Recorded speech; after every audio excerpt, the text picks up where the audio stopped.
नमस्कार मित्रमैत्रिणींनो, एव्हरीथिंग या चॅनलमध्ये आपणा सर्वांचे खूप खूप स्वागत आहे. मित्रमैत्रिणींनो, आज आपण हनुमान जयंती याबद्दल माहिती पाहणार आहोत. हनुमान जयंती ही पूर्ण भारतामध्ये मोठ्या आनंदात साजरी करण्यात येते.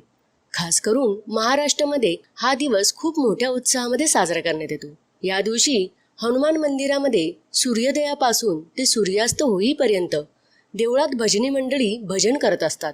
संध्याकाळी पूर्ण गावात बजरंग बलीची पालखी मिरवणूक काढली जाते. भारतीय सांस्कृतिक हा दिवस खूप महत्त्वाचा मानला जातो.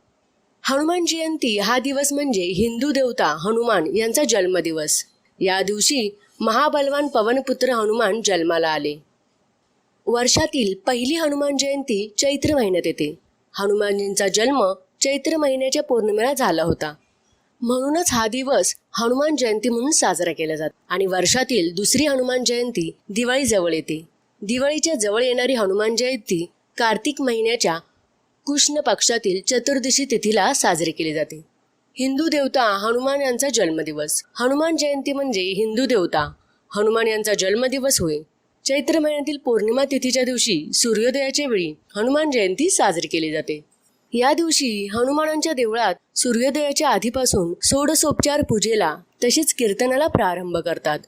सूर्योदयाला हनुमानांचा जन्म होतो, त्यानुसार कीर्तन संपते आणि सर्वांना प्रसाद दिला जातो.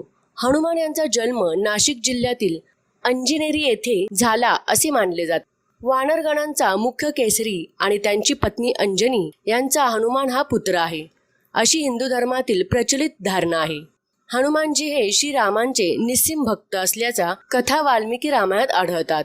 भारतात रामकथा प्रसिद्ध असून हनुमानजींची भक्ती सुद्धा प्रसिद्ध पावलेली आहे. अंजनेरी गाव हनुमानांचे जन्मस्थान. अंजनेरी पर्वताच्या कुशीत पहुडलेले अंजनेरी गाव हनुमानांचे जन्मस्थान म्हणून ओळखले जाते. अंजनेरी पर्वताची भव्यता प्रत्येकाला श्रद्धेने नतमस्तक व्हायला लावत असली तरी याच पर्वताच्या कुशीत एकेकाळचा वैभवशाली इतिहास व त्यांचा भग्नावशेष झालेला प्राचीन मंदिरांचा सडा अखेरचा श्वास घेतोय. हा ही दैव दुर्विलास एकेकाळी राजधानीचा दर्जा असलेली अंजनेरी बाजारपेठेचे मुख्य ठिकाण आहे. या इतिहासामध्ये वैभवात लेणीचे कोंदणही भर टाकतात. अंजनेरीच्या अवतीभोवती एकांतात पहुडलेल्या असंख्य पाऊलखुणा पुन्हा पुन्हा त्या वैभवाची आठवण करून देतात. नाशिक त्र्यंबकेश्वरकडे निघालेल्या महिरावणीनंतर नाणी संशोधन केंद्रापासून पुढे निघाल्यावर डाव्या हाताला अंजनेरी पर्वत आपल्याला खुणावू लागतो. थोडे पुढे गेल्यावर डाव्या हाताला हनुमानांचे मोठे मंदिर लक्ष वेधून घेते. अंजनेरी पर्वतावर हनुमानाचे जन्मस्थान असलेले अंजनी माता मंदिर आहे. हजारो वर्षापासून माणूस श्रद्धेने येथे येत असतो. बाल हनुमानाने केलेल्या अनेक बाल करामती तसेच सूर्याला फळ समजून ते खाण्यासाठी पहिले उड्डाण याच पर्वतावरून घेतल्याची आख्यायिका आहे. त्यामुळे या ठिकाणाला धार्मिक महत्त्व आहे. माता अंजनीच्या नावावरूनच या गावाला अंजनेरी नाव असे पडले आहे. रस्त्यालगतच्या हनुमान मंदिरापासून गावात जाता येते. नव्या जुन्या घरांनी गाव सजले आहे. अंजनेरी पर्वताकडे जाण्यासाठी वन विभागाने पहिल्या टप्प्यापर्यंत गाडीने जाता येते अशी सोय केली जाते. अंजनेरी ईश्वर दत्त नावांचा पराक्रमी अभिर राजाची राजधानी. अंजनेरी नाव तसे लहान पण त्याच्या वेगवेगळ्या वैशिष्ट्यामुळे ते मोठे भासते. या गावाचा इतिहासही रोचक आहे. इसवी सन 260च्या सुमारास अंजनेरी ईश्वसेन म्हणजेच ईश्वर दत्त नावाचा पराक्रमी अभिर राजाची राजधानी होती. ईश्वरसेनने सातवाहनाचे वर्चस्व झुगारून या प्रदेशावर यज्ञश्री सातकर्णीनंतर स्वतःचे राज्य निर्माण केले. चालुक्य राजा भोगशक्ती यांचा कलचुरी वर्ष 461 मधील ताम्रपटानुसार महाराजाधिराज परमेश्वर विक्रमादित्य यांच्या अधिपत्याखाली एकूण 14,000 गावे होती. याच अंजनेरीचा उल्लेख सापडतो. इसवी सन 710च्या सुमारास बदामीच्या चालुक्याची सत्ता काही काळ नाशिक कोकण परिसरात होती. या गावातील शुद्ध कुटुंबियाकडे मिळालेल्या ताम्रपटावरून गुर्जर वंशीय जयभट इसवी सन 7वे शतक, पृथ्वीचंद्र भोगशक्ती इसवी सन 7वे-8वे शतक हे चालुक्य राजे अंजनेरीवर राज्य करीत असल्याच्या नोंदी आहेत. सिन्नर येथील यादव राजाच्या काळात सेऊणचंद्र तिसरा यांनी इसवी 1130 ते 1145च्या सुमारास अंजनेरीहून काही काळ कोकणचा कारभार पाहिला. जैनाचे 8वे तीर्थकर चंद्रप्रभू यांच्या जैन मंदिराची व्यवस्था. जैनाचे 8वे तीर्थकर चंद्रप्रभू यांच्या जैन मंदिराची व्यवस्था नीट चालली म्हणून अंजनेरी येथील वस्तवराज, लाई, दशरथ या व्यापकांनी 3 दुकाने, काही घरे दान दिल्याचे उल्लेख आढळतात. अजूनही या भाग बाजारपेठ गल्ली म्हणून ओळखला जातो. या काळात अंजनेरी परिसरात लेणी बहरली. परिसरात लहान मोठ्या 101 लेणी असल्याचे ग्रामस्थ सांगतात. या लेणीमधील शिलालेखाकडे दुर्लक्ष झाले आहे. या लेणीचा पुरेसा अभ्यासही झालेला नसल्याने इतिहासांचे अनेक पैलू अजूनही दडलेले आहेत. अंजनेरी पर्वतावर जाताना तलाव, 2 पुरातन मंदिरे व शुद्ध पाण्याच्या गुफा आढळतात. तर पर्वताच्या टोकावर अंजनी माता मंदिर आहे. अंजनेरी परिसरात जैन परंपरेत श्वेतप्रद असे म्हटले जाते. यादवांच्या काळात हा परिसर श्रीसंत ज्ञानेश्वर यांचे बंधू आणि गुरु निवृत्तीनाथ महाराज व त्यांच्या पूर्वजांच्या पदस्पर्शाने पुनीत झाला आहे. मोगल मराठा संघर्षांच्या काळात अंजनेरी किल्ल्याचे उल्लेख येतात. या काळात किल्लेदारांनी नावे अंजनेरीशी संबंधित आहेत. एवढेच नव्हे तर निजामशाहीचे पुनरुज्जीवन होत असताना अल्पावयीन निजामशहाला ज्या किल्ल्यावर काही काळ सुरक्षित ठेवले होते, यात अंजनेरी किल्ल्याचा उल्लेख येतो. या किल्ल्याचा उपयोग कैद्यांना ठेवण्यासाठी होत असावा असा उल्लेखही ऐतिहासिक दस्तऐवजामध्ये मिळतो. इंग्रजांच्या काळात इंग्रजांनी किल्ल्यावरील थंड हवामान व निसर्ग पाहून गडावर बंगले बांधले. त्यामध्ये अनेक अधिकारी ख्रिस्ती मिशनरी उन्हाळ्यात मुक्कामास येत असत, असे प्रभाकर शिंदे व छगनराव चव्हाण या ज्येष्ठ ग्रामस्थांनी सांगितले. गावाच्या पायथ्याला जुनी प्राचीन मंदिरे. अंजनेरी पर्वताच्या व गावाच्या पायथ्याला जुनी प्राचीन मंदिरे आहेत. ही जवळपास 16 मंदिरे असून सुमारे यापैकी 12 जैन व 4 हिंदू देवालय आहेत. अंजनेरी एक प्राचीन मुख्य बाजारपेठ व एक प्रमुख राजकीय केंद्र आहे, हे या मंदिरापासून स्पष्ट होते. चालुक्य व यादवांपर्यंतच्या काळात अंजनेरी गावात असंख्य मंदिरे उभारली गेली. अंजनेरी राजधानी व व्यापारी पेठ असल्याने तेथे येणारे राजे महाराजे तसेच व्यापाऱ्यांकडून मंदिरांना मोठ्या प्रमाणात निधी मिळे. त्यामुळे परिसरात मंदिरे उभारण्याची काम मोठ्या प्रमाणात झाले. या मंदिराच्या स्थापत्यावर वेगवेगळ्या शैलींचा प्रभाव दिसतो. या रचनेत नागर, भूमिज, फासना अशी प्रमुख वैशिष्ट्ये आढळतात. येथील वैशिष्ट्य म्हणजे काही मंदिराचे सभामंडप व मुखमंडप याच दोन्ही रुंदी समान आहेत. 8वे जैन तीर्थकर चंद्रप्रभू यांची ही मूर्ती. हे वेगवेगळे महाराष्ट्रात इतरत्र दिसत नाही. 8वे जैन तीर्थकर चंद्रप्रभू यांची ही मूर्ती आहे. तसेच यातील 8 क्रमांकांचे विष्णू मंदिर व इतर हिंदू देवालय अप्रतिम आहेत. या देवालयात नरसिंह, वामन, वराह अवतार, तर काही ठिकाणी शिव, ब्रह्मा, गणपती अशा मूर्ती आहेत. अंजनेरीच्या स्थापत्य वैशिष्ट्य म्हणजे जैन व हिंदू धर्म येथे एकत्रित आनंदात नांदत होते असे दिसते. मात्र ही मंदिरे सध्या अंतिम घटका मोजत आहेत. पुरातत्व खात्याने या मंदिराभोवती कंपाऊंड उभारून त्यांचे दगड चोरीला जाऊ नयेत याची काळजी घेतली आहे. मात्र या मंदिराची पुनर्बांधणी गरजेची आहे. ही 16 मंदिरे पुन्हा उभी राहिली तर अंजनेरीची राजधानी म्हणून असलेले महत्त्व पुन्हा उठून दिसेल. नाणे संशोधन केंद्र परिसरात ब्रह्मा व्हॅली, सबकाळ नॉलेज अशा नैसर्गिक स्थापनेत अंजनेरीचे रूप पालटत आहे. अंजनेरी पर्वतामुळे हा परिसर पर्यटकांनी गजबजलेला असतो. हा परिसर पर्यटन क्षेत्र व गिर्यारोहकांचे आवडते ठिकाणी होऊ पाहत आहे.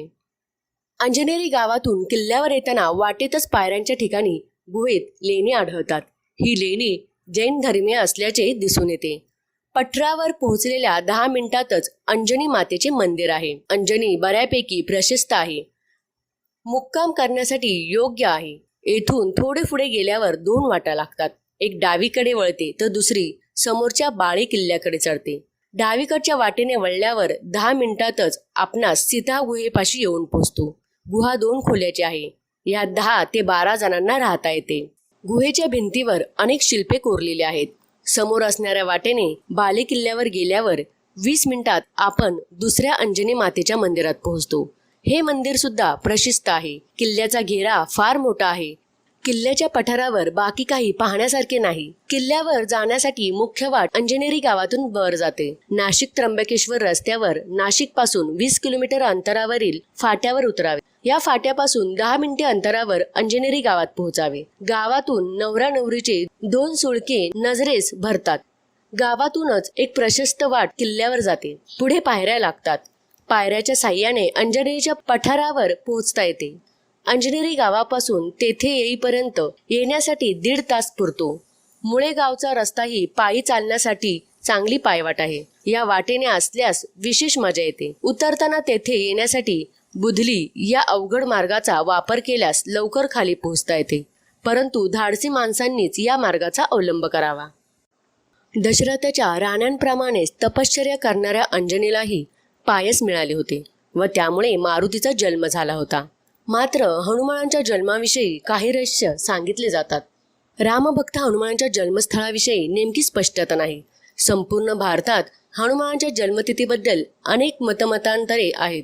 उत्तर भारतात आणि दक्षिण भारतात हनुमान जयंती वेगवेगळ्या तारखेला साजरी केली जाते. तमिळनाडू आणि केरळात मार्गशीर्षात तर ओडिसामध्ये वैशाख महिन्यात पहिल्या दिवशी साजरी केले जाते. वाल्मिकी ऋषींच्या रामायणानुसार हनुमानाचा जन्म कार्तिक महिन्यातील कृष्ण पक्षाच्या चतुर्थीला मंगळवारी झाला.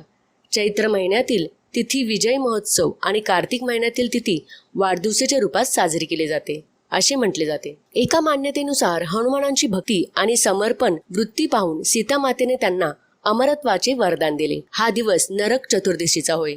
सूर्याला गिळंकृत करण्यासाठी गेलेले हनुमान इंद्राच्या वर्जामुळे जखमी झाले. या घटनेमुळे वायुदेव क्रोधित झाले. अखेर सर्व देवतांनी हनुमानाला अस्त्रे, शस्त्रे आणि चिरंजीवत्वाचे वरदान दिले असेही म्हटले जाते.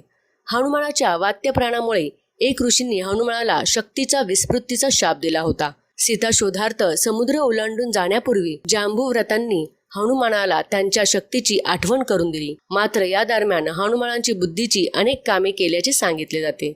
हनुमानांच्या गळ्यातील जानवे हे ब्रह्मतेजाचे प्रतीक असून हनुमंत हा महादेवांचा अवतार असल्याने त्याला लय करण्याचे सामर्थ्य आहे. रामभक्ती करताना त्यांच्यात विष्णू तत्व असल्यामुळे त्या स्थितीचेही सामर्थ्यही आले. हनुमानांमध्ये ब्रह्मतेज आणि शास्त्रतेज दोन्ही असल्यामुळे युद्धावेळी आवश्यकतेनुसार तो त्यांचा वापर करत असे असे सांगितले जाते. महाभारत युद्धात श्रीकृष्णाने हनुमंताला अर्जुनाच्या रथावर स्थान दिले.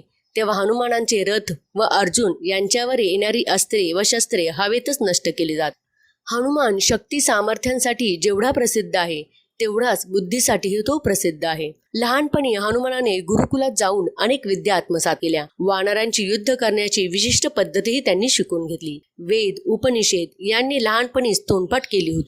हनुमानाला अनेक भाषा येत होत्या. म्हणूनच राम लक्ष्मणाची खबर काढण्यासाठी सुग्रीवाने हनुमानाला पाठवले होते. तसेच सीतेचा शोध घेण्यासाठीही हनुमानाला पाठवण्यात आले होते. तसेच समुद्र लांघणे, समुद्र सेतू उभारणे, राक्षसांचा नाश, लक्ष्मणासाठी संजीवनी आणणे यातून हनुमानाचा शक्तीची प्रचिती येते. जन्मतच मारुतीने सूर्याला गिळण्यासाठी उड्डाण केले अशी जी कथा आहे त्यातूनच वायुपुत्र मारुती तेजत्वाला जिंकणारा होता हे लक्षात येते. हनुमान चिरंजीवी असल्याने तो आज देखील अस्तित्वात असल्याची मान्यता भाविकांमध्ये आहे. हनुमानाला लावण्यात येणारे शेंदूर अत्यंत पवित्र मानले जाते. शरीर सौष्ठव कमाविण्यासाठी आवड असणाऱ्यांनी हनुमानांची आराधना करावी असे मानले जाते. हनुमान स्तोत्र व हनुमान चालिसा म्हणणाऱ्यांना आत्मिक समाधानाची प्राप्ती असे म्हटले जाते. 7:30 सुरू असलेल्या व्यक्तींनी दररोज किमान प्रत्येक मंगळवारी व शनिवारी मारुतीचे दर्शन घ्यावे असे सांगितले जाते. हनुमानाला शक्ती, स्मृती व ऊर्जेचे प्रतीक मानण्यात येते. तर मित्रमैत्रिणींनो, अशा प्रकारे श्री हनुमानजींचे हे महत्व आहे. तर मित्रमैत्रिणींनो, अशा प्रकारे हनुमान जयंती दिवशी हा कार्यक्रम साजरा केला जातो. तर मित्रांनो, कसा वाटला तुम्हाला हा व्हिडिओ हे मला कमेंट करून नक्की कळवा. आणि असेच विविध प्रकारचे व्हिडिओ पाहण्यासाठी आमच्या चॅनलला लाईक आणि सबस्क्राईब करा आणि बेल आयकॉनला प्रेस करा. धन्यवाद.